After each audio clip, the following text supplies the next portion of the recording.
Perintah ke-8 bunyinya, jangan mencuri. Kita akan mempelajari dalam 2 sesi apa yang Tuhan inginkan bagi kita supaya kita tidak melanggar perintah Tuhan yang ke-8 ini. Apa saja cakupan dari perintah yang ke-8 ini? Kita akan selidiki setelah doa pembukaan. Saya mengundang Sister Wasti untuk pimpin kita dalam doa. Shalom, Kak. Di sini Ya. hujan deras. Oh Jadi gitu? mungkin Oke. suara saya nggak kedengaran kali, karena hujannya deras. Oh Tapi gitu. Tapi jelas boleh kok, dijangkau. Wasti. Jelas kok kamu. Oke. Oh, oke. Oke, mari kita berdoa. Bapa terkasih yang dalam takhta kerajaan kemuliaan surga, kami datang menghampiri takhta hadirat Tuhan yang kudus, bersyukur berterima kasih untuk kesempatan yang Tuhan boleh izinkan di sore hari ini bersama semua umat-umat Tuhan yang merindukan akan kebenaran. Kami sama-sama terpanggil untuk mau belajar di kaki Tuhan. Kiranya sebelum kami belajar, Tuhan mengurapi kami semua dengan kuasa Roh Kudus, agar benar-benar ketika firman Tuhan disampaikan melalui hamba Tuhan, Kak Lady, semuanya boleh diterima dengan segala kerendahan hati, dan hanya dengan pertolongan dan kuasa Tuhan, boleh kami hidupkan menjadi terang bagi semua orang yang belum mengenal akan kasih-Mu. Berdoa secara khusus untuk Kak Lady yang akan menyampaikan kebenaran ini, kiranya Roh Kudus boleh memenuhi hatinya, pikirannya, agar setiap pekabaran yang akan disampaikan itu semua berasal daripada Tuhan saja. Berdoa bagi semua teman-teman yang belum join, kiranya Tuhan pun boleh memberkati mereka, mengingatkan mereka untuk boleh join bersama, sehingga kami boleh sama-sama belajar firman-Mu. Mau berdoa untuk semua alat yang digunakan, Tuhan tolong berkati, agar semua dijauhkan dari setiap rintangan, halangan. Dengan begitu, penyampaian firman Tuhan pada sore hari ini boleh berjalan dengan segala baik. Terima kasih banyak Bapa di surga. Ini doa kami, sempurnakan yang tidak sempurna. Ampuni dosa dan pelanggaran kami. Di dalam nama Yesus, Juru Selamat, Imam Besar kami. Amin. Amin. Puji Tuhan. Pelajaran kita pada sore hari ini adalah perintah ke-8. Perintah ke-8. Saya sudah mengubah sebutan hukum menjadi perintah oleh karena memang inilah yang tepat. Inilah kata yang tepat untuk saya gunakan di dalam menerjemahkan kata commandments. Jadi bukan hukum, tetapi perintah. Perintah ke-8, jangan mencuri. Ini selalu kutipan inti kita, bahwa perintah Tuhan bukanlah untuk menghakimi, tetapi perintah Tuhan ini adalah ujian karakter.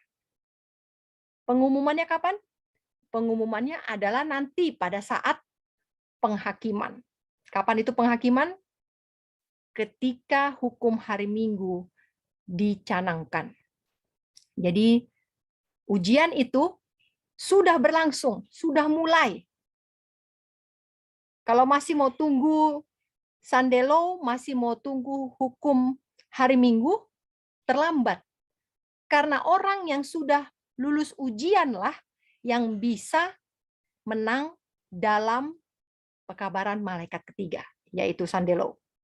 Orang yang karakternya sudah dimurnikan, dialah yang bisa bertahan memegang teguh perintah yang keempat. Jadi Bapak Ibu, sahabat-sahabatku sekalian, kita belajar firman Tuhan bukan untuk menghakimi, tapi saya mau uji karakter saya. Saya mau uji karakter saya, apakah saya sudah benar-benar menurut sesuai dengan nasihat-nasihat yang dimiliki oleh pembawa terang besar, yaitu Gereja Maasai Advent hari ke-7. Jadi orang yang lulus ujian karakter, dialah yang akan diumumkan nanti mampu berdiri pada waktu ujian besar yang terakhir, yaitu Sandelo. Oke. Kata jangan mencuri. Jangan mencuri, Keluaran 20 ayat 15. Asal katanya dari bahasa Ibrani, ganap. Ganap. Artinya, ada banyak arti yang digunakan, tapi semua ini harus kita mengerti. Mencuri bukan hanya mencuri barang, tetapi menipu juga adalah mencuri. Itu sebabnya melanggar satu hukum, satu perintah, sama dengan melanggar seluruh 10 perintah. Ya, karena mencuri itu artinya juga menipu. Mencuri itu juga artinya mengangkut, membawa pergi, atau menjauhkan. Ya, menjauhkan dengan diam-diam, dengan rahasia. Atau membawa dengan diam-diam, atau dengan rahasia. Mencuri itu juga berarti memperoleh sesuatu dengan cara sembunyi-sembunyi. Ya, mendapatkan sesuatu dengan cara diam-diam atau sembunyi-sembunyi. Ada 2 kategori mencuri. Mencuri dari Tuhan dan mencuri dari sesama. Sama seperti perzinahan. 2 minggu yang lalu kita belajar perzinahan. Perzinahan, ada perzinahan fisik, ada perzinahan rohani. Mencuri juga. Ada mencuri fisik, ada juga mencuri secara rohani. Dari Tuhan dan dari sesama. Kita akan belajar lebih lanjut. Jangan mencuri. Dalam Alkitab Kejadian 31 ayat 26 dan 27. Waktu itu Laban dan Yakub berseteru. Kemudian pada akhirnya Yakub memutuskan untuk meninggalkan rumah Laban dan kembali ke rumah bapaknya Abraham. Dan Ishak, maksud saya Ishak. Ke rumah Ishak. Dan di sana ketika Yakub mau pergi, dia pergi dengan diam-diam. Ya. Sesuai dengan definisi tadi, jangan mencuri artinya segala sesuatu yang dia dapatkan dengan diam-diam, dengan sembunyi-sembunyi, tanpa izin, ya. Kemudian menjauhkan sesuatu dengan diam-diam, artinya membawa pergi dengan diam-diam. Ini ayat membuktikan bahwa memang mencuri itu definisinya adalah membawa pergi atau memperoleh dengan diam-diam. Dan Laban berkata kepada Yakub, "Apakah yang telah engkau perbuat sehingga engkau mencuri dan membawa lari anak-anakku sebagai tawanan perang?" Di sini Laban menuduh Yakub sebagai seorang pencuri. Kenapa? Karena Yakub membawa pergi istrinya, istri-istrinya, dan anak-anaknya diam-diam tanpa izin dari orang tuanya.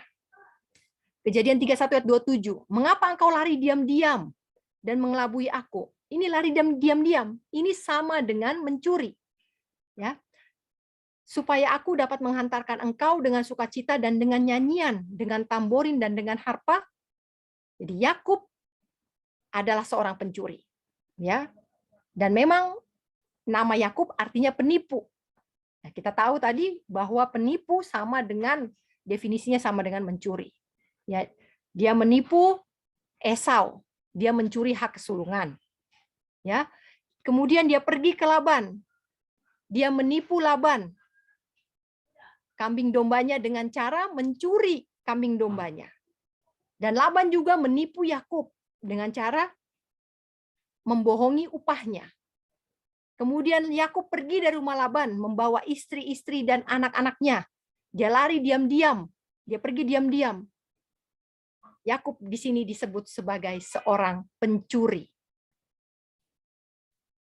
Dan apa yang Alkitab katakan? Apa yang diperintahkan Tuhan ketika ada dosa pencurian di dalam kumpulan bangsa Israel, Keluaran 22 ayat 1. Apabila seseorang mencuri seekor lembu atau seekor domba dan ia menyembelihnya atau menjualnya, maka ia harus membayar 5 ekor kawanan lembu ganti 1 ekor lembu itu, dan 4 ekor kawanan domba ganti domba itu. Jadi kalau ada 1 lembu yang dicuri, gantinya 5. Kalau ada 1 ekor domba yang dicuri, gantinya 4 kali lipat. Ya. Semakin besar benda yang dicuri, semakin besar ganti ruginya. Oke, kita mau belajar apakah yang dikatakan pelanggaran terhadap hukum ke-8. Apakah mencuri, korupsi hanya berbentuk uang saja? Adventist Home mengatakan, jangan mencuri ditulis oleh jari Tuhan di atas loh batu. Namun berapa banyak pencurian kasih sayang. Saudara-saudara, bukan hanya uang yang bisa dicuri, tetapi kasih sayang juga bisa dicuri. Dalam konteks apa kasih sayang dicuri? Pacaran yang menipu dipertahankan. Komunikasi pribadi rahasia dipertahankan. Sehingga kasih sayang orang yang tak berpengalaman dan yang tidak tahu kemana semua ini bertumbuh, berkurang kepada orang tuanya. Jadi dua orang muda, apabila mereka pacaran tanpa persetujuan orang tuanya, kemudian mereka tetap membina hubungan yang dilarang ini, sehingga menyebabkan salah satunya atau keduanya, kadar kasih sayang dan penghormatannya kepada orang tua berkurang, ini sama dengan mencuri kasih sayang. Kasih sayang yang seharusnya dia berikan kepada orang tuanya, yang seharusnya dia menghormati orang tuanya, tetapi dia berikan kepada orang yang tidak pantas mendapatkannya. Dia tempatkan kasih sayang ini kepada orang yang dia kasihi dengan cara menunjukkan, padahal orang yang dia kasih ini jelas-jelas menunjukkan bahwa dia sebenarnya bukanlah orang yang tepat untuk dikasihi. Dia sebenarnya tidak layak menerima kasih sayang itu. Jadi cinta buta, ya, cinta buta. Alkitab mengutuk setiap jenis ketidakjujuran. Ini dikatakan mencuri. Ini dikatakan pelanggaran terhadap hukum ke-8. Jadi saudara-saudara lihat bahwa perzinahan juga dicakup di dalam hukum perintah ke-8 ini. Itu sebabnya satu perintah dilanggar, semua sudah gagal. Jangan mencuri. Nasihat tentang kesehatan. Council on Health mengatakan bahwa beberapa orang sudah melakukan pencurian. Pencurian apa itu? Mencuri bantuan untuk orang lain. Sehingga menyebabkan orang lain yang seharusnya menerima bantuan, ternyata dia tidak menerima bantuan itu karena bantuannya sudah dicuri, sehingga mereka menjadi terbeban untuk membesarkan dan mengatur pekerjaan mereka. Jadi rencana licik diberikan, pengaruh-pengaruh disebarkan untuk mengalihkan bantuan yang seharusnya sudah diperuntukkan dan sudah diatur untuk seseorang. Ya. Licik. Dengan cara yang licik, dengan rencana yang licik, dengan pengaruh yang disebarkan, saya sudah mengalihkan bantuan untuk diberikan kepada yang seharusnya tidak mendapat. Sementara orang yang seharusnya mendapat bantuan, mereka hidupnya bebannya menjadi lebih berat. Saudara-saudara, ini adalah mencuri. Saudara-saudara, saya teringat kepada satu praktik di gereja. Saya tidak tahu apakah di gereja saudara ada praktik ini. Tapi saya melihat ketika saya ada di sebuah gereja, menjadi bagian dari anggota majelis, memimpin satu departemen yang penting di dalam gereja. Saudara-saudara, departemen pelayanan anak-anak, ini adalah departemen yang tersibuk di dalam sebuah jemaat. Ketika itu saya dipercayakan untuk memimpin departemen ini selama kurang lebih 7 tahun. 5 tahun berturut-turut, kemudian 2 tahun lanjut lagi berturut-turut. Dan saudara-saudara tahu, saya mendapati satu praktik yang tidak benar. Waktu itu saya tidak tahu apa namanya pelanggaran ini. Tapi sekarang saya mengerti bahwa ini namanya pencurian. Pada waktu itu, seperti biasa, setiap Sabat 13, sebagai pemimpin Departemen Pelayanan Anak, saya harus mempromosikan persembahan Sabat 13. Sebelum Sabat 13 tiba, 2 atau 3 Sabat sebelumnya, saya sudah promosikan supaya anak-anak mempersiapkan uang untuk dibawa sebagai persembahan Sabat 13. Yang akan dikirimkan ke divisi, waktu itu saya lupa divisinya, tapi salah satu di Afrika. Uang ini akan dikirimkan. Karena yang saya tahu seperti itu. Kita dapat bacaan mission setiap triwulan. Global Mission sudah menetapkan divisi atau daerah yang akan menerima persembahan Sabat 13. Itu sebabnya saya selalu mempromosikan itu. Setiap kali bacaan mission dibacakan untuk kelas anak-anak, saya selalu promosikan persembahan Sabat 13. Saya memang tidak pernah ikut campur dalam penggunaan persembahan Sabat 13. Karena tugas saya adalah sebatas pelayanan anak-anak.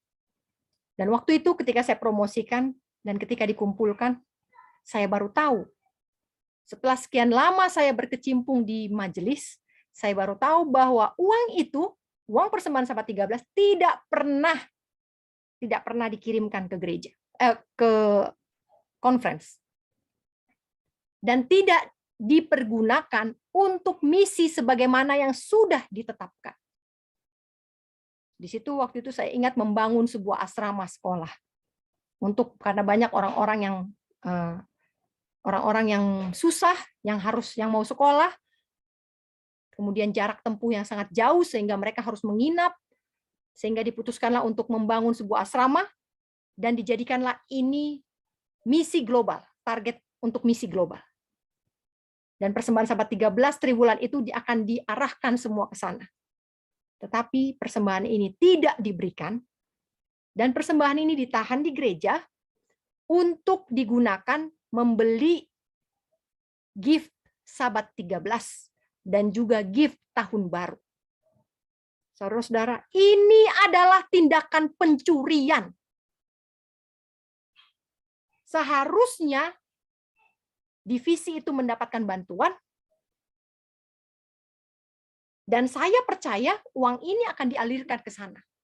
Tetapi satu dan lain hal, pertimbangan dibuat dan disetujui, entah siapa yang membuat, entah siapa yang menyetujui, tetapi akhirnya bantuan ini diolah dan dialihkan oleh gereja untuk membeli gift yang menurut saya tidak penting diberikan kepada anak-anak.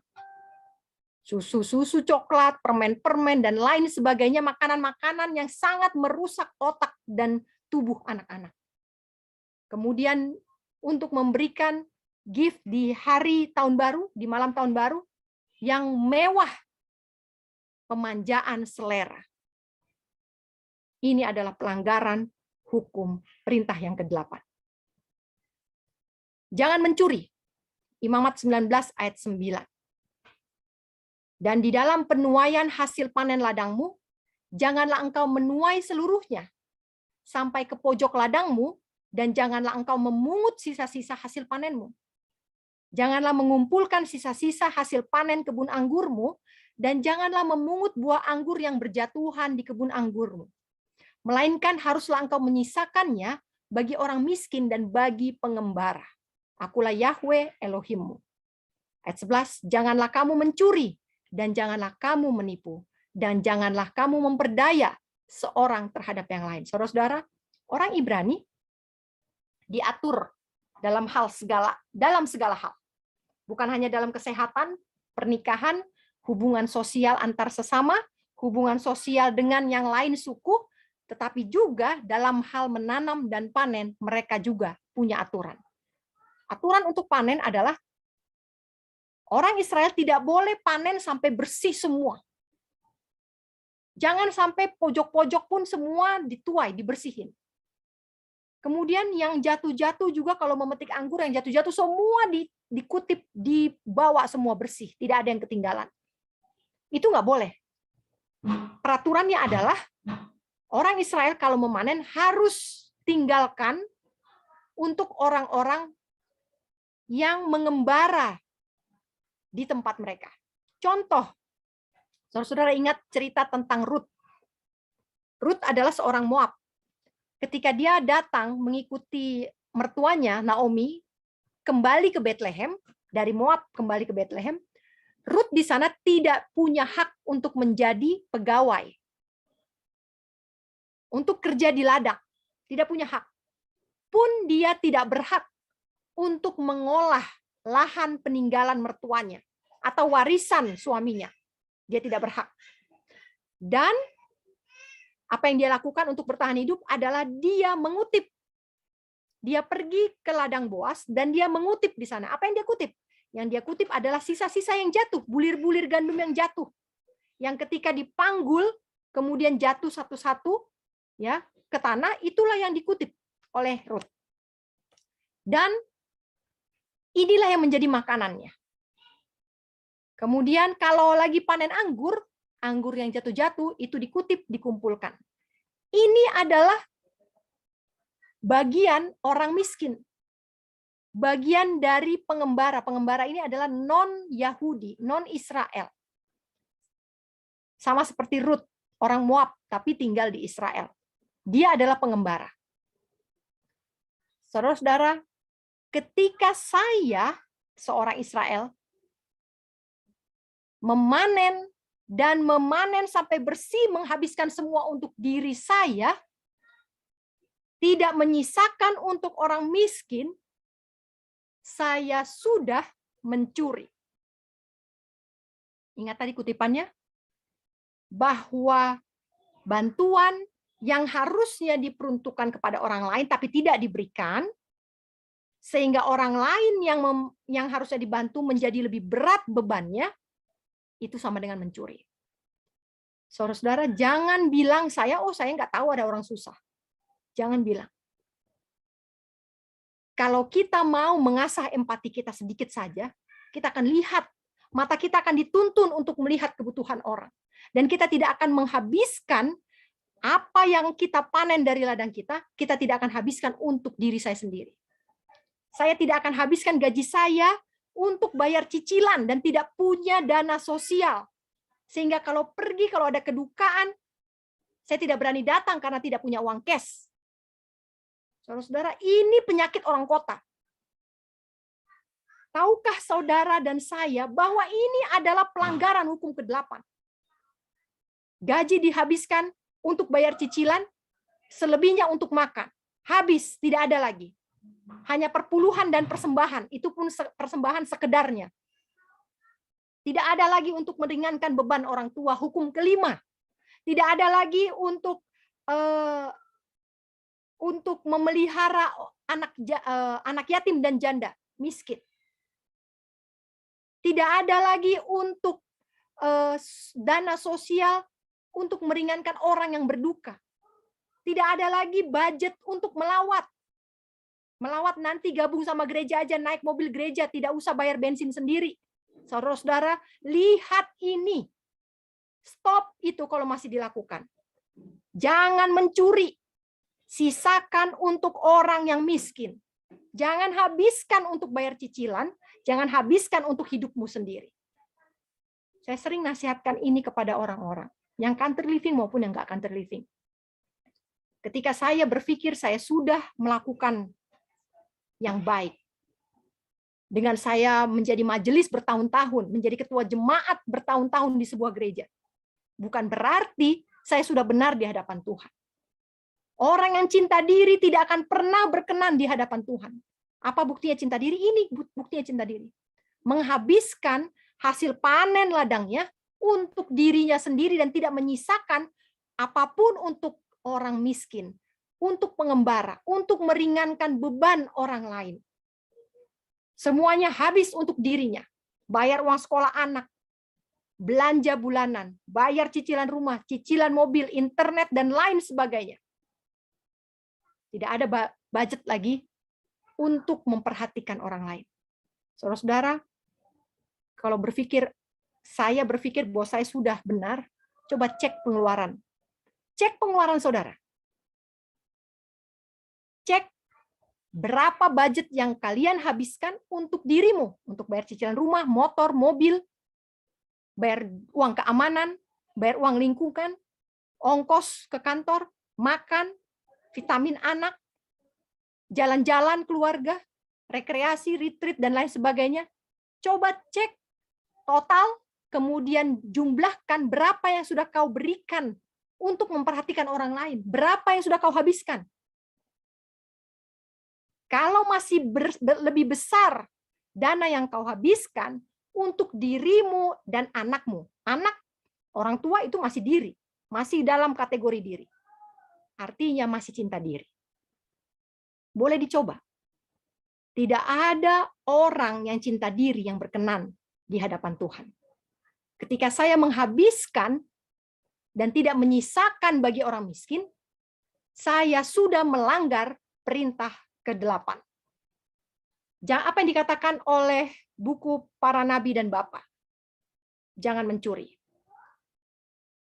Dosa umum, pencurian yang umum di depan umum, maupun dosa pribadi tadi ya, saya menghabiskan hasil panen saya untuk kebutuhan saya sendiri, saya tidak menyisakan untuk orang miskin, saya tidak punya budget untuk memperhatikan orang lain, orang asing, itu dosa pribadi, orang lain nggak tahu. Kalau korupsi, itu dosa umum. Tapi dosa umum ataupun dosa pribadi, itu sama bobotnya di hadapan Tuhan. Selain itu apa lagi? Penculikan manusia dan perdagangan budak. Saudara-saudara, jual beli budak. Bisnis yang menjual beli budak, baik dengan izin maupun tanpa izin, stop itu. Itu adalah mencuri. Walaupun saya tidak menculik. Dia sendiri yang datang sama saya. Saya tidak memaksa dia. Pun itu termasuk. Perintah ke-8, penculikan dan perdagangan budak. Dan, bukan atau. Ya. Kemudian dosa mencuri ini juga termasuk perang. Perang penaklukan. Jadi kalau perang ada yang kalah, ada yang menang. Ini pun termasuk pelanggaran perintah ke-8. Kenapa? Karena ketika saya perang, saya menguasai harta orang lain, saya menggunakannya, dan saya menahan bantuan, saya tahan bantuan supaya negara yang saya perangi itu tidak mendapat bantuan. Contoh perang Rusia-Ukraina, apa yang mereka kuasai? Apa yang dikuasai oleh Rusia? Ditutup port di Black Sea, Laut Hitam. Pelabuhan Laut Hitam ditutup. Dari situlah datang bala bantuan makanan, ekspor, impor, semuanya dari pelabuhan Laut Hitam. Saudara-saudara, perang juga adalah pelanggaran hukum ke-8, perintah ke-8. Selain itu apa lagi? Perintah ke-8. Pencurian, perampokan dalam arti yang umum. Kemudian, perintah ke-8 ini menuntut integritas yang ketat dalam hal terkecil sekalipun dari segala urusan kehidupan ini. Jadi saudara-saudara, tidak ada hukum yang ke-5 lebih rendah, hukum ke-6 keras, hukum ke-7 ketat, hukum ke-4 yang paling penting, tidak ada. Hukum 1 sampai 10 semuanya menuntut integritas yang ketat. Kemudian apalagi yang dimaksud dicakup dengan perintah mencuri ini? Ini juga mencakup untung terlalu banyak dalam perdagangan. Saudara-saudara jual rumah mau untung 4 kali lipat. Jual buku mau untung 4 kali lipat, 400%. Hati-hati. Ketika saya menetapkan margin keuntungan saya dari bisnis perdagangan saya, hati-hati. Untung yang terlalu berlebihan. Menang banyak. Apalagi menang banyak. Bukan hanya yang menjual yang berdosa. Bagaimana dengan saya yang tidak berdagang? Apakah saya juga sudah bebas dari pelanggaran hukum ke-8 ini? Tidak. Ketika saya membeli dan saya menawar terlalu keras supaya menang banyak, supaya untung banyak, saya sudah mencuri. Contoh saya beli bambu. Saya beli bambu pasarannya 10.000.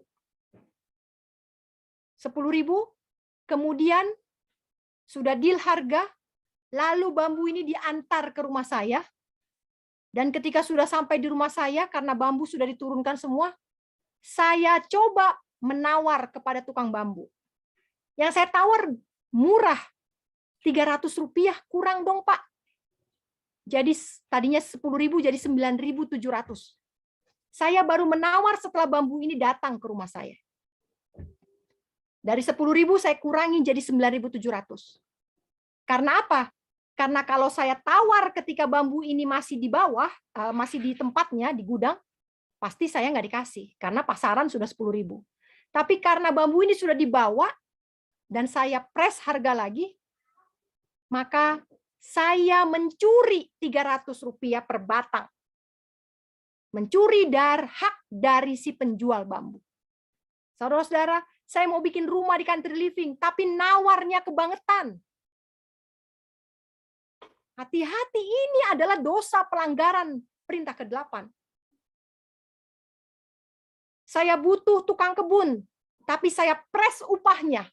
Saya tahu dia butuh kerjaan, saya press upahnya. Hati-hati, ini adalah pelanggaran perintah ke-8. Mencuri hak orang lain. Mau menang banyak, baik dari sisi pedagang, penjual, maupun dari sisi pembeli. Ibu-ibu, kalau nawar jangan kebangetan. Kalau memang harga pasarannya 10.000, ya sudah beli saja 10.000. Jangan bangga kalau harga pasaran 10.000 saya berhasil beli 9.800. Jangan bangga. Itu artinya kamu sudah mencuri. Kemudian, perintah ke-8 ini mewajibkan pembayaran hutang, pembayaran upah yang adil. Ini tadi saya sudah terangkan. Bayarlah hutang dengan adil. Ya, bayarlah hutang dengan adil. Bayarlah upah dengan adil. Itu tadi saya sudah jelaskan. Adil. Kalau memang pasaran di daerah itu sekian, nggak usah berpikir di provinsi lain. Upah hanya kecil. Itu kan provinsi lain. Kita tidak di situ. Kita sekarang di belahan dunia yang sebelah sini. Jangan berpikir selalu yang di sana. Jangan berusaha untuk menguntungkan diri sendiri dengan memanfaatkan ketidaktahuan, kelemahan, dan kemalangan orang lain. Ini tadi yang saya kasih contoh bambu. Ya. Kelemahan orang lain saya manfaatkan untuk saya untung Rp300 per batang. Hati-hati, saudara. Ini pelanggaran hukum ke-8. Ya. Ini dicatat sebagai penipuan dan pencurian. Ingat tadi, pencurian sama dengan menipu. Perintah ke-8. Perintah ke-8 adalah untuk menjaga jiwa kita, membatasi jiwa kita, melindungi manusia, sehingga sesama manusia tidak akan saling merugikan. Inilah fungsi dari perintah ke-8. Sehingga cinta diri, keinginan-keinginan, ini tidak akan membuat saya merampas hak-hak sesamanya. Tuhan melarang pencurian, oleh karena Tuhan tahu manusia ketika berdosa, dia akan semakin dibanjiri oleh rasa cinta diri. Perintah ke-8 ini melarang setiap jenis ketidakjujuran, ketidakadilan, penipuan. Apapun alasannya, oh saya nggak tahu, pura-pura, atau kepura-puraan yang masuk akal. Apapun itu alasannya, pembenaran diri, situasi dan kondisi yang mendesak, apapun alasannya, tidak pernah membenarkan ketidakjujuran, ketidakadilan, atau penipuan. Saudara, tidak adil.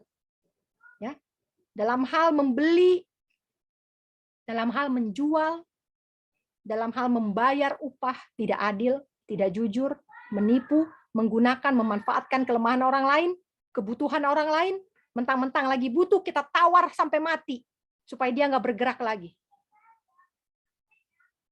Bangga, saya tahu ada orang-orang yang country living tawar harga sampai mati, tawar harga tanah. Karena dia tahu orang ini lagi butuh uang, tawar sampai mati.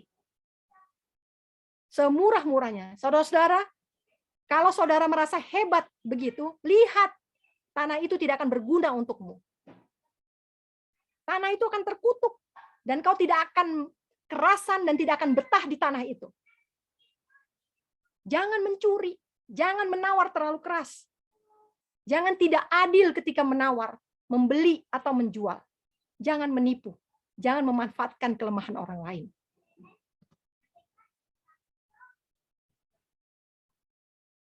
Son and daughters, halaman 63, paragraf yang ke-6. Ketika saya berurusan dengan sesama manusia, dalam hal ketidakjujuran yang kecil, ataupun dalam penipuan yang lebih berani, itulah gambaran saya ketika berurusan dengan Tuhan. Orang-orang yang bertahan dalam ketidakjujuran akan terus menjalankan prinsip yang tidak jujur itu sampai jiwa mereka tertipu, sampai mereka akhirnya kehilangan surga dan hidup yang kekal. Jadi saudara-saudara, kalau saya, bagaimana saya berurusan dengan manusia, begitulah gambaran saya dengan Tuhan. Kalau saya terlalu irit nawar, terlalu keras nawar, gaji karyawan juga terlalu mepet, nawar tanah mau CL juga setengah mati, ingat, itulah gambaran bagaimana engkau dealing dengan Tuhanmu. Kau rasa hebat, kau sudah mendapatkan tanah dengan harga yang murah, dengan cara menekan, memanfaatkan kelemahan orang lain. Jangan lupa bahwa itu semua gambaran bagaimana saya berurusan, berhubungan dengan Tuhan saya. Bertobat, bertobat. Yeremia 23:29. Jangan mencuri. Apa firman Tuhan katakan? Bukankah firmanku seperti api, firman Yahweh, dan seperti palu yang menghancurkan bukit cadas? Saudara-saudara, firman Tuhan itu seperti api, dia membakar panas. Bikin orang panas. Firman Tuhan itu seperti palu. Kenapa palu? Pukul dengan keras. Firman Tuhan itu keras dan panas. Tetapi apa yang Tuhan katakan, Yeremia 23:30? Lihatlah, aku menentang para nabi. Tuhan menentang, melawan para nabi. Kenapa? Karena para nabi itu mencuri firman Tuhan. Loh, bagaimana caranya mencuri firman Tuhan? Bagaimana cara nabi mencuri firman Tuhan? Caranya adalah Yeremia 23:32. Menubuatkan mimpi-mimpi palsu, menceritakan serta membuat umatku sesat dengan kebohongan mereka, juga dengan kelakuan mereka yang sembrono. Padahal aku tidak mengutus mereka maupun memerintahkan mereka, karena mereka sama sekali tidak berguna untuk umat ini. Jadi saudara-saudara, jangan mencuri firman Tuhan. Apa itu artinya mencuri firman Tuhan? Kalau saya menyampaikan teguran, lalu saya lembut-lembutkan, saya diperhalus supaya nggak terlalu kelihatan, ini mencuri. Amaran tidak dikasih tahu dengan tegas, iya atau tidak, salah atau tidak diberitahu dengan tegas, ini adalah dosa pelanggaran perintah ke-8. Ketika saya tidak tegas dalam hal reformasi kesehatan, seseorang bertanya kepada saya pagi dini hari melalui WA. Apakah saya boleh divaksin? Saya heran. Saya pikir vaksin sudah tidak lagi menjadi topik menarik saat ini. Karena pelajaran vaksin sudah lewat, sudah lama, tahun lalu. Tetapi masih ada yang bertanya, apakah saya harus vaksin? Karena dengan alasan ini dan itu. Saudara-saudara, saya tadinya tidak tega mengatakan. Karena situasi yang digambarkan, saya tahu kondisinya. Dan sebenarnya bisa-bisa aja vaksin. Tuhan akan lindungi, Tuhan kasih kesehatan, bisa. Bisa ada mujizat. Dan ini seorang anak kecil yang bertanya kepada saya. Saudara-saudara, kalau saya katakan yang lembut, kalau saya tutup-tutupi kebenaran, kalau saya tidak berkata dengan keras, kalau firman Tuhan saya buat suhunya direndahkan supaya lebih nyaman orang-orang, kalau saya mengkhotbahkan damai dan aman, sejahtera, itu artinya saya mencuri. Pertanyaannya adalah apakah saya boleh divaksin?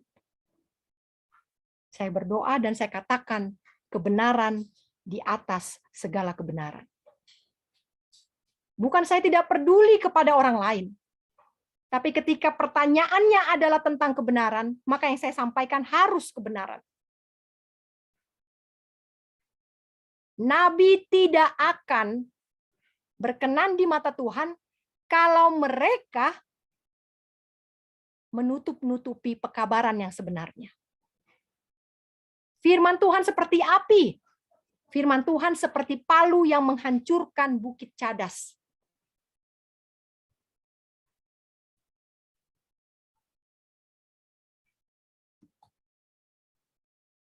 Lebih lanjut, Rasul Paulus mengatakan dalam Roma 2 ayat 21. Jadi engkau yang mengajar orang lain, tidakkah seharusnya engkau mengajar dirimu sendiri? Engkau yang berkhotbah jangan mencuri, mengapa engkau mencuri? Saudara-saudara, kalau saya katakan, kalau saya khotbahkan seperti nabi, seperti seorang nabi saya menyampaikan kebenaran, saya menutup-nutupi kebenaran, saya bersalah. Tetapi kalau saya katakan sesuatu kebenaran dengan keras, dengan berani, padahal saya tidak lakukan kebenaran itu, juga saya sama dengan mencuri. Saya tidak lakukan firman yang saya khotbahkan, sama dengan mencuri. Apa artinya Roma ini? Roma 2 ayat 21.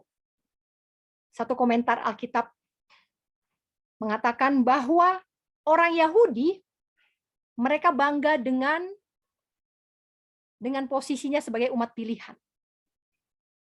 Mereka bangga, sehingga tampilan mereka, pakaian mereka, ritual-ritual keagamaan mereka, sangat membuat segan seluruh bangsa. Tetapi di sini dikatakan bahwa orang Yahudi akan sama seperti orang non-Yahudi kalau pengetahuan rohaninya tidak seimbang dengan praktik kehidupannya. Kalau cuma punya pengetahuan tapi tidak dipraktikkan, maka tidak ada bedanya orang Advent dengan yang bukan Advent. Itu artinya sekarang. Lalu bagaimana dengan orang yang non-Advent? Orang yang non-Yahudi bisa menjadi umat pilihan kalau mereka memisahkan mana jiwa, roh, mana kehidupan lahiriah.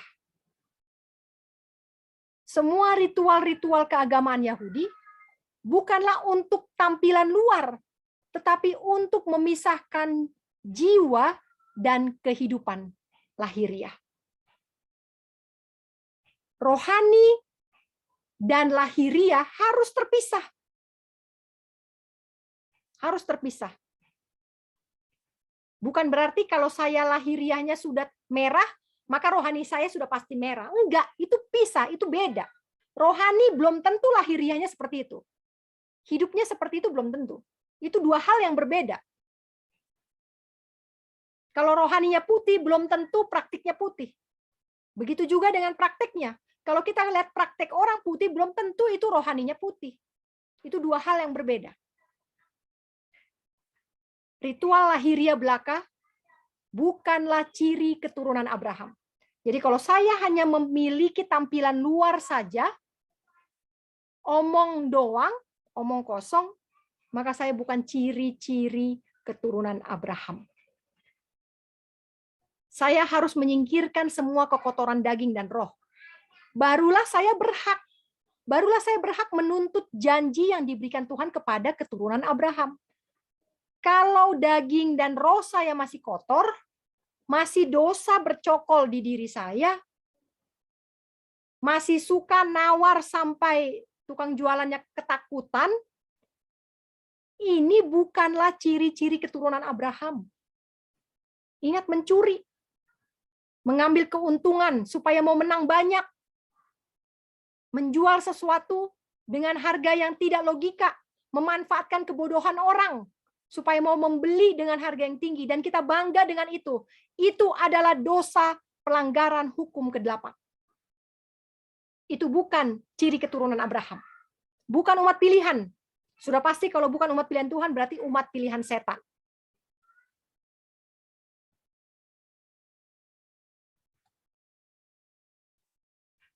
Saudara-saudara, kita tidak bisa melakukan perintah ke-8 ini. Kita pasti akan jatuh.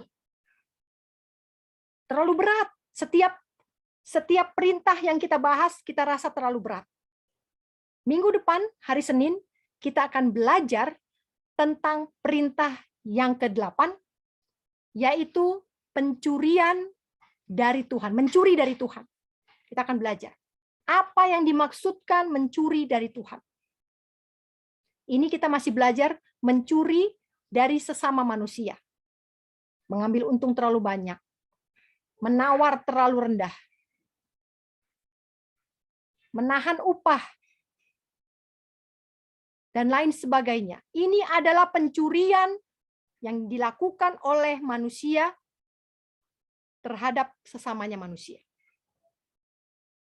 Saudara-saudara, yang masih punya dosa ini, sekarang saatnya untuk lepaskan. Untuk lepaskan. Kalau memang nggak punya uang, nggak usah nawar terlalu rendah, nggak usah beli. Kenapa harus nawar terlalu rendah? Karena ada keinginan. Karena mengingini. Satu, mengingini barang itu. Dua, menginginkan keuntungan dari barang itu. Pelanggaran hukum ke-9 dan ke-10, berbohong, kemudian melanggar hukum ke-8, dan juga melanggar hukum ke-6, semua dilanggar, termasuk hukum pertama dan kedua. Masih lakukan itu, sudah pasti nanti Sandelo nggak bakal tahan. Nggak bakal bisa turut hukum ke-4, nggak bakal bisa. Percuma setiap hari Sabat. Mengaku orang Advent, hari Sabat, hari ke-7, menguduskan, tidak bisa menguduskan kalau hari Minggu sampai hari Jumat masih lakukan dosa-dosa pencurian tadi. Harus menyerah, harus menyerah. Apa yang diserahkan? Rasa takut rugi harus diserahkan. Keinginan harus diserahkan. Kalau menurut saya harga tanah itu terlalu mahal, harga barang itu terlalu mahal, lupakan, jangan tawar. Lupakan.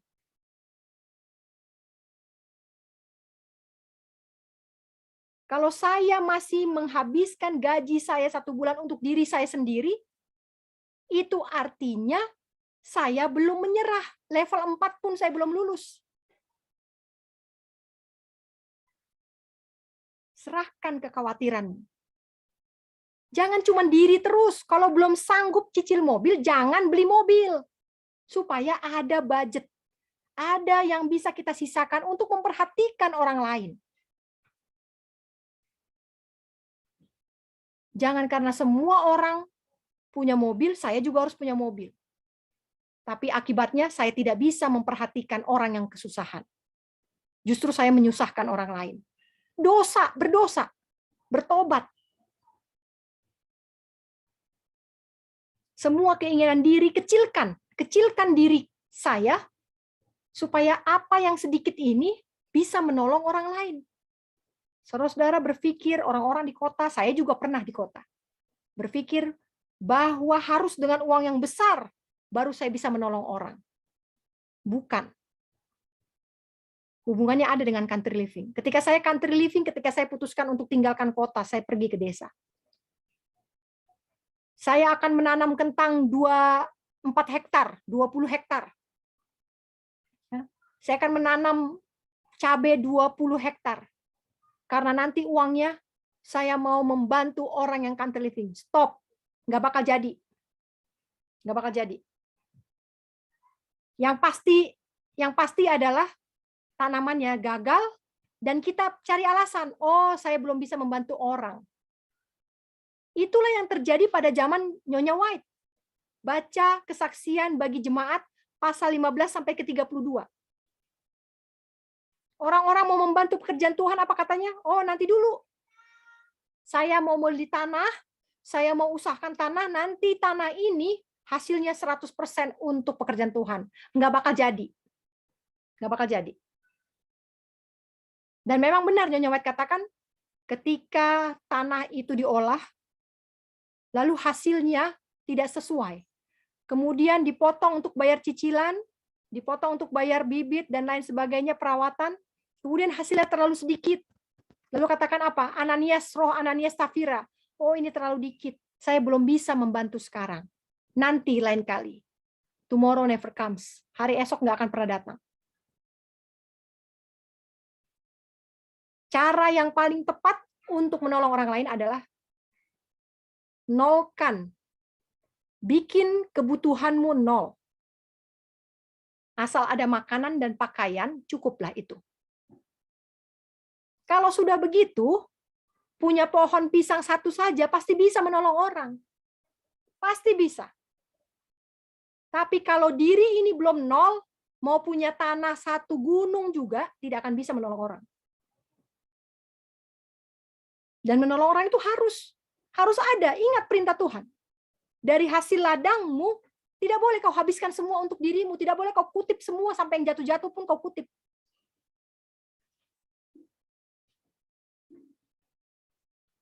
Sampai ngasih tukang parkir aja susah. Rp1.000 pun susah. Ya. Semua uang dilurusin, masuk semua ke kantong. Saudara-saudara, ini nggak akan berhasil. Apa yang kita lakukan saat ini tidak akan pernah bisa membuat saya memiliki ciri keturunan Abraham. Dosa pencurian ini sangat menipu. Bukan koruptor. Bukan hanya koruptor yang sudah mencuri. Tetapi kalau saya menggunakan gaji saya semuanya, tidak ada dana untuk membantu orang miskin, saya sudah mencuri. Minggu depan kita belajar bagaimana ciri orang yang mencuri dari Tuhan. Apa dosa-dosa yang dilakukan oleh orang-orang yang mencuri dari Tuhan? Apakah ternyata saya selama ini mencuri dari Tuhan? Kita akan belajar minggu depan tanggal 11 Juli 2022. Tuhan memberkati. Kalau ada pertanyaan, saya persilahkan.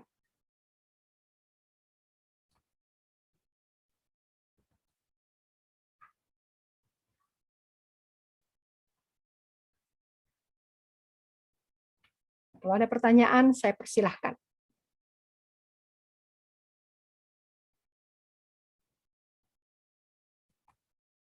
Saya tidak jamin bahwa saya memiliki jawaban dari semua pertanyaan, tetapi apa yang saya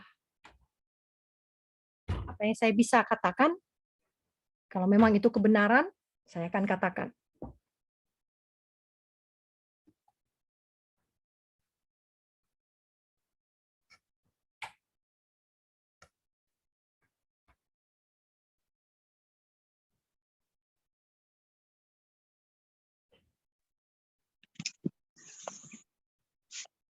Apakah ada pertanyaan dari hukum ke-8 ya? Silakan.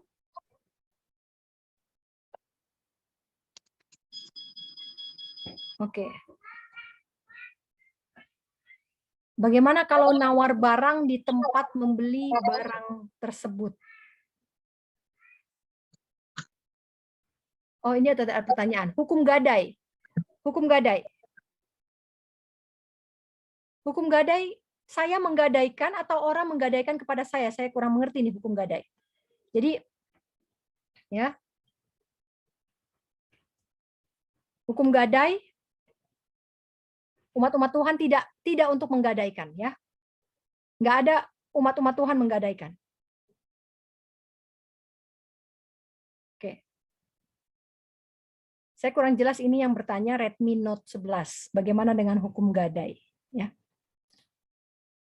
Selamat sore, bagaimana kalau menawar barang di tempat membeli barang? Ini maksudnya apa ya? Brother boleh lebih detail, menawar barang di tempat membeli. Gimana ini? Maksudnya begini Kak, minta maaf. Ya. Kan tadi kan Kakak cerita ilustrasi menawar barang itu tentang sampai bambu di ketika sampai di rumah baru ditawar. Ya. Bagaimana kalau contoh di tempat saya membeli itu Di situ saya tawar barang. Ya, itu wajar ya. Oh, itu itu wajar. wajar. Jadi Saya itu nggak menawar. masalah ya? Iya. Saya Oh, menawar masalah. untuk harga yang pasaran. Jangan sampai saya menawar itu sampai mau menang banyak. Ini dia bahaya. Ya. Oh. Nah, kan sebelum deal kita kan ini dulu setuju. Ya, pihak penjual setuju, saya setuju. Oke. Oh, jadi kalau yang tadi kakak ilustrasikan tadi kan itu mirip dengan menipu ya, karena udah deal di tempat membeli waktu Udah, diantar. sudah melewati dealing, proses dealing sudah selesai. Iya, iya, iya. Oke, Kak, terima kasih Kak. Ya. Terima kasih. Bisa dapatkan materinya, boleh? Boleh ya, nanti Saudara Yodi, Bapak Yodi, boleh ya? Bapak Yodi ada dekat dengan siapa ini? Yang saya nggak punya kontaknya, tapi kalau misalnya mau, boleh nanti saya di sini ya Pak. Saya kasih nomor saya.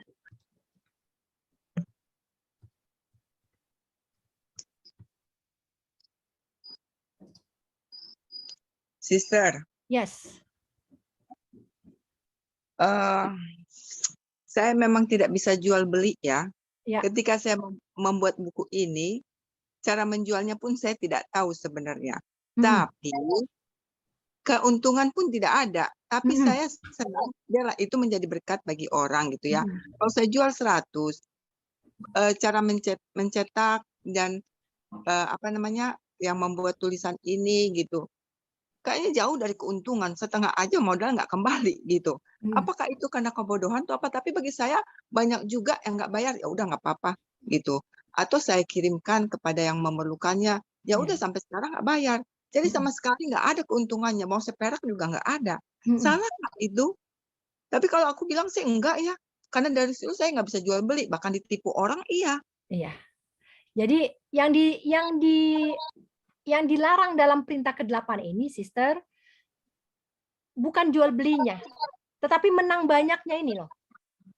Menang banyaknya. Oke, cari keuntungan maksudnya. Itu cari keuntungan nggak dilarang. Cari keuntungan nggak dilarang. Tapi mau menang banyak sehingga kita memanfaatkan situasi dan kondisi, memanfaatkan kelemahan orang. Nah, ini mumpung orang yang nggak bisa nolak saya di depan orang, saya kasih. Nah, saya kondisikan, seperti itu. Ini mencuri namanya, ya. Oke. Oke. Terima kasih, Sister. Ya. Apakah ada pertanyaan lain? Jadi hati-hati memang kita hidup kita nggak boleh asal-asalan ya, nggak boleh asal-asalan.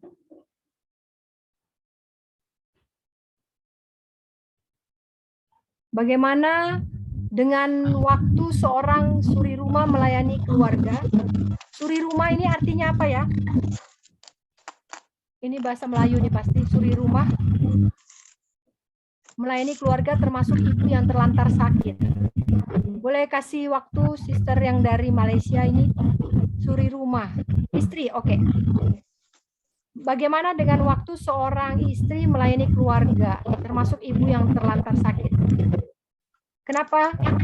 Masalahnya apa? Pertanyaannya, kalau sudah melayani keluarga, itu bagus. Melayani keluarga bagus. Waktunya sangat banyak untuk melayani keluarga, tidak apa-apa. Yang penting, jangan lupa Tuhan. Jangan lupa. Waktu kepada Tuhan, kita harus punya. Ya. Bahkan hari Sabat, kalau kita merawat orang sakit, lalu orang sakit itu minta minuman hangat. Sementara kita tidak punya dispenser, lalu kita harus memanaskan air. Itu boleh. Atau memasak air untuk herbal itu boleh. Ya. Jadi dalam kategori hari Sabat di sanitarium beda ya. Beda rules-nya.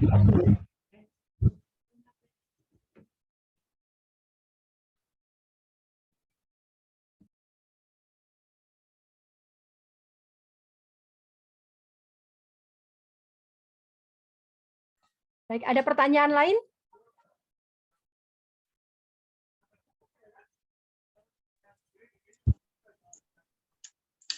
Apakah ada pertanyaan lain? Selamat sore, boleh di. Selamat sore, Pak Aritonang. Saya ingin mengerti untuk pemahaman KKR itu sebenarnya untuk menabur kebenaran, ya Bu Ledi. Tapi seringkali dengan bahasa halus di dalam gereja, oh kita KKR untuk memenangkan jiwa. Sehingga ada sepihak orang mengatakan, oh ini orang apa ini pencuri-pencuri domba. Jadi bahasa memenangkan jiwa itu yang saya ingin. Ya. Jadi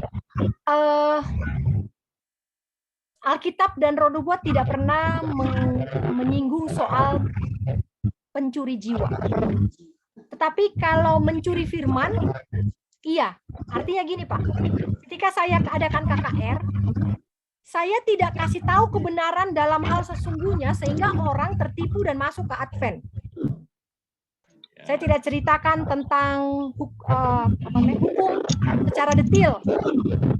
Saya hanya bilang hari Sabat, hari ke-7. Saya tidak bilang bahwa tidak boleh masak, bahwa tidak boleh jual beli. Saya tidak ceritakan tentang pekabaran malaikat pertama, kedua, ketiga. Saya tidak beberkan tentang reformasi kesehatan, bahwa tidak boleh makan daging, bahwa bumbu-bumbu harus dijauhi, makan adalah 2 kali sehari. Saya tidak katakan. Karena kalau saya katakan nggak akan ada orang yang mau jadi Advent, Pak. Ya. Jadi saya mencuri firman di dalam KKR itu. Itu masalahnya, Pak. Saya menarik orang. Jadi gini, saya tawarkan mobil kepada Bapak, tapi saya nggak kasih tahu ini mobil persnelingnya udah aus, ampas remnya udah tipis. Saya nggak kasih tahu, Pak. Ya, karena Bapak saya lihat sudah tua, pasti nggak ngerti lah ini. Yang penting dia punya uang banyak, udah saya jual. Itu. Ini adalah mencuri namanya. Jadi tuduhan orang-orang luar mencuri domba sudah benar. Jadinya. Bisa begitu ya, Pak? Oke. Bisakah masak herbal pada hari Sabat kalau sudah sakit? Sister, peraturan sanitarium berbeda dengan peraturan rumah tangga. Ya. Ketika saya bicarakan tadi memasak herbal untuk orang sakit, ini adalah dalam konteks saya merawat orang sakit yang tidak memiliki iman Advent atau tidak mengenal kebenaran tentang iman Advent. Ya, dalam konteks itu ya, Sister Anita. Jadi, kalau saya sakit, lalu saya hari Sabat, saya bikin herbal, saya tahu sebenarnya bukan herbal yang menyembuhkan saya, tapi pengampunan dosa lah yang menyembuhkan saya. Ya. Tapi karena saya percaya herbal, dan saya khawatir kalau tidak ada herbal itu, maka saya paksakan diri saya untuk menyediakan herbal. Ini berdosa. Tetapi dalam konteks, sekarang saya kasih tahu konteks sanitarium. Konteks sanitarium berbeda dengan konteks rumah tangga. Konteks sanitarium adalah mereka menerima pasien yang bukan orang percaya, artinya tidak mengenal iman Advent. Oke.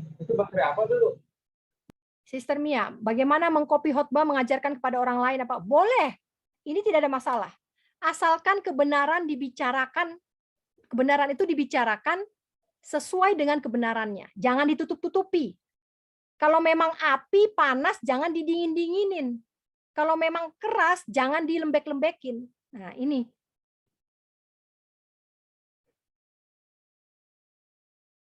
Kabarkan kebenaran sebagaimana adanya.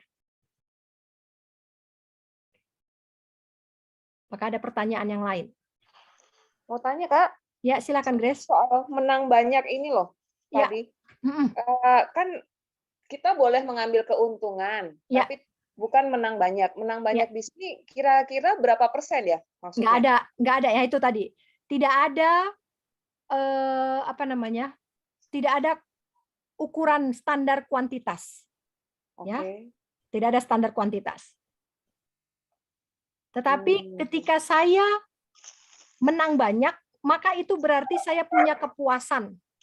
Saya punya keinginan. Nah, keinginan itu sudah saya puaskan. Ini bahayanya. Sehingga nanti-nantinya saya tidak akan sadar ketika jiwa saya dituntun kepada kesesatan. Karena saya sudah membiasakan diri fokus kepada keuntungan. Ini bahayanya, Grace. Oh, jadi maksudnya menang banyak di sini lebih ke memuaskan keinginan kita untuk lebih dan lebih gitu ya, Kak? Itu bahayanya, iya. Oh, itu bahayanya. Sehingga dia tidak sadar ketika jiwanya dituntun kepada jauh dari kehidupan yang kekal. Terus ada pertanyaan gini, Kak. Ya. Kan tentang pencurian ini, misal nih kita dapat jatah uang dari gereja untuk masak. Oke. Kan? Nah, misal kita dikasih 500.000. Oke. Terus kita hanya belanjakan 300.000. Oke. Sisanya mikirnya, itu kan 200.000 uang capek saya masak. Itu bisa nggak begitu? Pencurian nggak termasuk situ? Jadi gini, 300.000 begini ya. Uang masak bahan-bahan dan segala macam 200.000 ya kan saya capek nih masak. Oke. Gitu. Ya. Itu gimana? Ketika saya masak untuk gereja, saya dikasih uang untuk gereja. Apa yang gereja harapkan? Pelayanan kah? Atau bisnis? Ketika saya melayani, saya tetapkan upah saya 200.000, ya sudah. Maka upahmu 200.000 sudah, selesai terbayar. Tetapi ketika kau tidak ambil upah, Tuhan akan membayarmu. Dan bayaran itu lebih mahal. Tapi karena kau sudah menentukan keuntunganmu, pembayaran upahmu, jerilelahmu sudah kau nilai sendiri, ya lunaslah itu sudah. Oh, jadi bukan pencurian itu ya, Kak? Enggak, walaupun itu menggunakan uang gereja gitu ya? Iya. Untuk keuntungan diri sendiri, karena kita kan ngambil untung di situ, nggak apa-apa ya? Kenapa? Ngambil untung, maksudnya? Iya, kan ngambil untung buat upah kita. Oh, ngambil untung buat upah kita, iya. Ya artinya tidak ada record untuk melayani, tidak ada. Memang pure bisnis. Oh. Jadi jangan kamu bilang nanti, jadi ini tadi mencuri kredit. Oh, saya sudah melayani gereja kemarin, KKR BWA saya yang masak, padahal kau sudah dibayar. Iya. Ya. Berarti itu bukan pelayanan gitu maksudnya ya, Kak? Iya, itu bukan pelayanan. Nggak usah bilang-bilang kredit pelayanan nantinya. Oh, okay. Kadang-kadang orang merasa karena kerjanya untuk KKR, dia merasa melayani di situ. Ya. Oke. Kalau capek melayani keluarga, termasuk ibu yang terlantar sakit di rumah, harap diri sendiri tidak mencuri waktu. Mencuri waktu maksudnya untuk istirahat. Sister Sarini. Yang peta itu siapa punya? Peta siapa ya? Kemana, Bu? Enggak, si Willy apa? Oh. Oke, Sister Sarini. Kalau Sister capek, ya, karena melayani keluarga yang sakit, lalu ingin mengambil waktu sendiri istirahat, ya, untuk istirahat itu harus. Justru kalau saya tidak mengambil waktu untuk istirahat, saya mencuri dari Tuhan. Ya, saya melanggar perintah ke-6, melanggar reformasi kesehatan, prinsip reformasi kesehatan. Jadi untuk waktu beristirahat itu bukan mencuri. Bukan mencuri. Tapi contoh, saya punya anak, saya tinggalkan anak saya, untuk saya pergi jalan-jalan dengan teman saya me time 1 hari. Ini mencuri. Mencuri. Ya. Oke. Apakah bisa memberi pinjaman dengan memberikan bunga? Tidak bisa. Sama sekali tidak bisa. Kalau tidak bisa, bagaimana cara kita menyampaikan pada teman yang memberi pinjam dengan bunga? Bilang saja. Bilang saja, kamu berdosa. Kalau dia tidak mau terima, ya selesai sudah. Ya. Tidak bisa memberi pinjaman dengan bunga. Ingat, kita harus punya dana untuk membantu orang lain. Yang kesusahan, jangan dikasih bunga. Orang udah susah dikasih bunga lagi. Nggak bisa itu.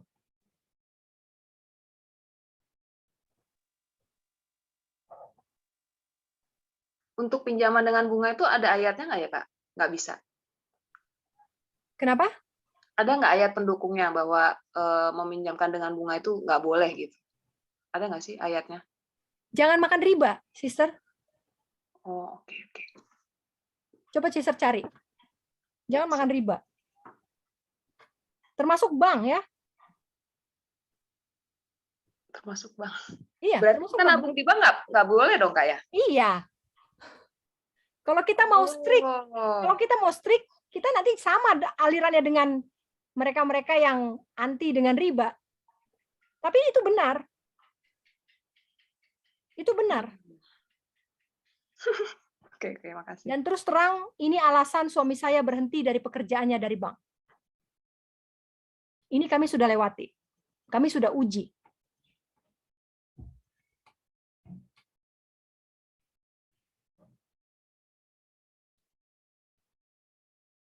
Oke. Kalau ada yang mau bertanya lagi, saya persilahkan. Kalau tidak ada, saya akan... Oh, apakah kalau orang pinjam uang dari saya, lalu tiba-tiba orang itu menghilang, tidak kembalikan, dan saya hanya berdoa dan memberikan dengan ikhlas. Untuk saya tidak akan minta. Untuk saya tidak akan minta. Oke. Oh, ya. Ya ini yang terbaik ya.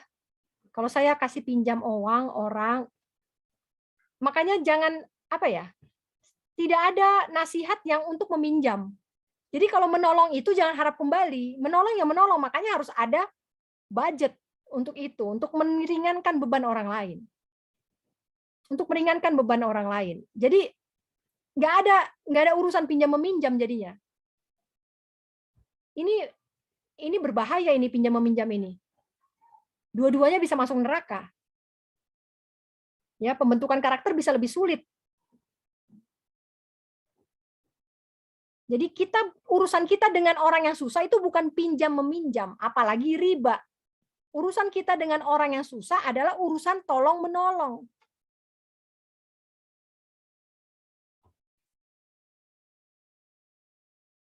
Itu sebabnya di Israel tidak perlu meminjam. Karena apa? Orang asing yang tinggal di Israel pun mereka bisa dapat makan karena panen nggak akan dihabiskan semua. Bulir-bulir gandum akan dijatuhkan. Buah-buah gandum, buah-buah zaitun itu akan ada yang bertebaran di tanah. Nggak semua dipanen habis. Itu akan disisakan. Memang harus disisakan. Jadi nggak akan ada urusan pinjam dong. Saya nggak punya, kamu punya. Enggak, semua punya jatahnya, semua punya bagiannya. Waktu saya terjemahkan buku Kesaksian bagi Jemaat, volume 1, Testimonies for the Church, volume 1, pasal 15 sampai ke 32. Di situ saya menyadari bahwa Tuhan tidak pernah menciptakan orang kaya dan orang miskin. Kenapa ada orang kaya? Karena dia merampas. Saudara-saudara jangan tersinggung kalau orang kaya ya. Jangan, saya mohon jangan tersinggung. Tapi kalau mau jujur, selidiki hati, pasti saudara akan membenarkan omongan saya ini. Ini yang saya dapati setelah saya menerjemahkan buku itu. Bahwa Tuhan tidak pernah menciptakan kelas masyarakat yang berbeda. Ada orang kaya, ada orang miskin. Kenapa ada orang miskin? Karena ada yang dirampas. Kenapa ada orang kaya? Ada yang menimbun. Seandainya semua orang saling membantu seperti yang dinasihatkan Tuhan, tidak mencuri, tidak merampas baik upah, uang, waktu, kesempatan, kredit, bantuan, ya, pujian, merampas firman. Kalau itu tidak dilakukan, maka tidak akan ada kelas yang berbeda, jenjang sosial yang berbeda.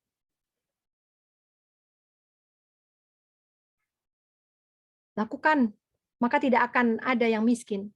Tidak akan ada yang terlalu kaya. Baik, terima kasih. Kalau tidak ada pertanyaan lagi, closing statement dari saya pada sore hari ini adalah, ya, kalau orang miskin karena kemalasan, ya benar. Salah satunya iya. Salah satunya iya. Orang miskin karena kemalasan, itu ada di buku itu juga. Oke. Closing statement dari saya pada sore hari ini adalah, saudara-saudara, kita tidak akan bisa bersikap adil. Kita tidak akan bisa bersikap adil kepada orang lain, apalagi kepada Tuhan. Ingat tadi, bagaimana saya dealing dengan manusia, itu adalah gambaran yang sama, yang menggambarkan cara saya dealing dengan Tuhan. Sama. Kalau saya sama manusia, kikirnya minta ampun, teganya minta ampun, berarti saya sama Tuhan juga begitu. Jadi kita harus mengorbankan keinginan. Apa yang masih ada keinginan kita? Kenapa sampai saya gajian tiap bulan tidak ada budget untuk menolong orang? Tapi kalau untuk pinjam ada. Pinjam dong ada. Tapi untuk kasih menolong tidak ada. Ini waspada ini. Ini bukan ciri-ciri keturunan Abraham. Dan ini bukan umat pilihan Tuhan. Kita tidak akan naik karakter kita apabila keinginan diri masih lebih besar. Keinginan diri masih lebih besar. Mau ini, masih mau itu, mau ini, mau itu. Sederhanakan hidup. Sederhanakan hidup. Saya beberapa kali pernah share kesaksian. Ketika hidup sederhana, kemampuan untuk menolong akan meningkat lebih tinggi. Jauh sekali. Ternyata penghalang saya tidak bisa menolong selama ini adalah karena saya masih punya keinginan yang besar untuk diri saya. Sehingga akhirnya saya memeras, sehingga akhirnya saya kikir, sehingga akhirnya saya mencuri. Pertama-tama dari manusia, kemudian saya mencuri dari Tuhan. Minggu depan kita akan belajar apa yang dilakukan oleh orang-orang yang mencuri dari Tuhan. Semoga kita semua bisa hadir. Tuhan memberkati. Kita bersatu dalam doa. Bapa kami yang bertahta dalam kerajaan surga, kami puji dan muliakan nama-Mu oleh karena pelajaran sore ini singkat dan keras. Menuding semua perilaku-perilaku yang selama ini kami anggap benar dan bijaksana. Selama ini kami tidak menganggap bahwa menawar itu, mendapatkan harga yang murah, adalah sebuah dosa. Kami bangga bahwa kami bisa memperoleh barang dengan harga yang tidak lazim, yang tidak umum. Bapa dalam surga, kami anggap ini keberuntungan. Bahkan seringkali kami anggap ini adalah jawaban doa kami. Ampuni kami orang berdosa, tolong kami, supaya kami lebih berhati-hati di dalam hubungan kami dengan sesama. Persiapkan hati kami selama 1 minggu ini. Karena minggu depan kami akan belajar bagaimana yang harus kami lakukan supaya kami tidak bersalah dan tidak mencuri dari Tuhan. Terima kasih Bapa. Ampuni kami orang berdosa. Di dalam nama anak-Mu Yesus Hamasiah kami berdoa. Amin. Baik, terima kasih. Terima kasih untuk kehadirannya. Sampai jumpa minggu depan. Jangan mencuri bagian kedua, mencuri dari Tuhan. Tuhan memberkati. Terima kasih, Lady. Ya, sama-sama. Terima kasih. Sampai minggu depan. Sampai minggu depan.